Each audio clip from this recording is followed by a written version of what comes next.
తులం బంగారం వెంటనే 2500 వెంటనే ఆడపడుతులకు చదువుకున్న ఆడపడుతులకు స్కూటీలు వెంటనే జై తెలంగాణ జై తెలంగాణ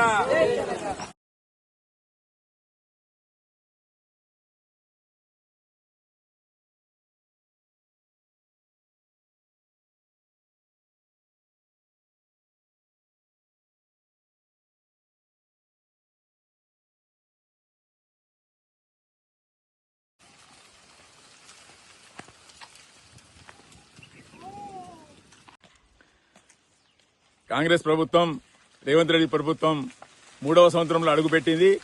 మరి ఏదైతే వాళ్ళ అధిష్టానం ఉన్నదో సోనియా గాంధీ కావచ్చు, రాహుల్ గాంధీ కావచ్చు, ప్రియాంక గాంధీ కావచ్చు, మరి ఇక్కడ తెలంగాణలో వచ్చి ప్రతి మహిళకు 2500 ఇస్తాము, తులం బంగారం ఇస్తాము ఒక పెండ్లితో పాటు అన్నారు.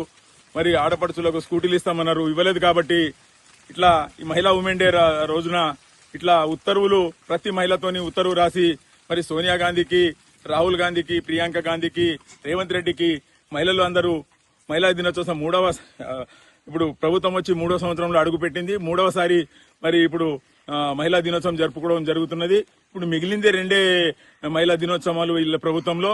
మరి వెంటనే మహిళలకు 2500 వేయాలని ఇలా డిమాండ్ చేస్తున్నాము. మరి ఉత్తర్వులు మరి సోనియా గాంధీకి, రాహుల్ గాంధీకి, ప్రియాంక గాంధీకి, మరి ముఖ్యమంత్రి రేవంత్ రెడ్డి గారికి మహిళలందరూ నిరసన తెలుపుతూ పంపడం జరుగుతున్నది. జై తెలంగాణ. కోటి మహిళలకు కోటేశ్వర చేస్తా అని కూడా అబద్ధం మాట్లాడారు.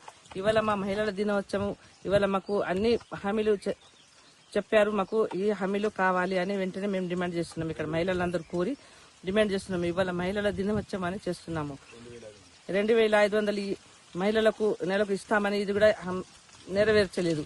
ఏది కూడా ఒక తులం బంగారం ఇస్తా అని అబద్ధం మాట్లాడి కళ్యాణ లక్ష్మి మా కేసీఆర్ సార్ 1 లక్షతోటి ఏం సరిపోతుంది, ఒక తులం బంగారం ఇస్తా అని అబద్ధం మాట్లాడి అది కూడా ఒక బిడ్డలకు కూడా ఇవ్వలేదు. ఇప్పటిదాకా అన్ని మోసమే చేశారు. అయితే అందుకోసం మేము ఇవాళ మహిళా దినోత్సవం సందర్భంగా అందరూ మహిళలు చేరి ఇక్కడ నిరసన చేస్తున్నారు. తెలంగాణ రాష్ట్ర మహిళలందరికీ మహిళా దినోత్సవ శుభాకాంక్షలు. ఈరోజు ఈ విధంగా నిరసన తెలపడానికి కారణం ఏమిటంటే, మన గవర్నమెంట్ కాంగ్రెస్ గవర్నమెంట్ వచ్చి ఇప్పటికీ 2.5 సంవత్సరాలు అవుతున్నది. వారు ఇచ్చినటువంటి మేనిఫెస్టోలో తెలిపినటువంటి హామీలను ఇంకా నెరవేర్చలేదు. దాంట్లో ముఖ్యంగా ఏంటంటే ఆడబిడ్డలను మోసం చేయడం. ఫస్ట్ వచ్చేసి డిగ్రీలు చదివిన పిల్లలకు స్కూటీలు ఇస్తానని అది ఇప్పటి వరకు హామీ పూర్తి చేయలేదు. అదేవిధంగా మహాలక్ష్మి పథకం కింద 2500 ఇస్తానని ఆ హామీని కూడా పూర్తి చేయలేదు. అప్పుడేమో ఎలక్షన్ల టైంలో సోనియా గాంధీ కానీ, రాహుల్ గాంధీ కానీ, ప్రియాంక గాంధీ కానీ, మన రేవంత్ రెడ్డి ముఖ్యమంత్రి అయినటువంటి రేవంత్ రెడ్డి గారు వచ్చి చాలా విధాలుగా మోసపూరితమైన మాటలు చెప్పి ఈరోజు గెలిచినప్పుడు హామీలను నెరవేర్చలేదు. అందుకోసం ఈరోజు ముక్రాకే గ్రామంలో మహిళల దినోత్సవంగా అందరూ మహిళలు ఒక దగ్గరికి చేరి ఈ విధంగా సోనియా గాంధీకి మరియు రాహుల్ గాంధీకి, ప్రియాంక గాంధీకి ఇటు విధంగా ఉత్తరాలు రాస్తూ ఇప్పటికీ మీ గవర్నమెంట్ వచ్చి 2.5 సంవత్సరాలు అయినప్పటికీ మీ హామీలు పూర్తి చేయలేదని, ఇప్పుడైనా మీరు ఈ హామీలను పూర్తి చేస్తారని మేము కోరుకుంటున్నాము. ఈ విధంగా మీరు హామీలు పూర్తి చేయాలని మా మనవి.